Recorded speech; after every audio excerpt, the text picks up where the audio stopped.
Баршаңызға сәлем. Бүгін мен өз каналымда хит салаттардың бірі королевский салатының рецептісімен бөлісетін боламын.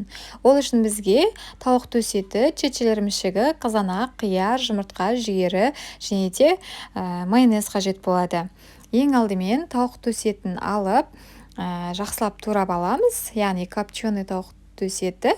Содан соң қиярымызды да алып шетін кесіп тастаймыз да, оны да 4 бұрышты қылып турап аламыз.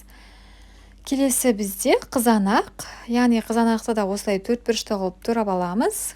Яғни бұл салатта барлығын 4 бұрышты қылып көбейтіп турап аламыз барлығын.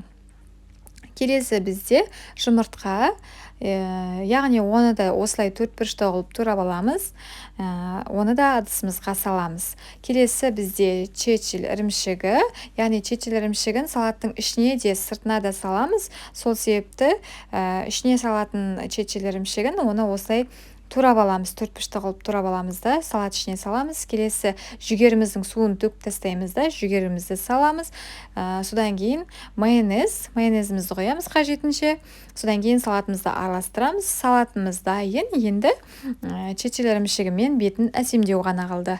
Яғни чечил ірімшігін осылай жұқа етіп барлығын ашып аламыз. Осылай оны салаттың бетін осылай әсемдейміз.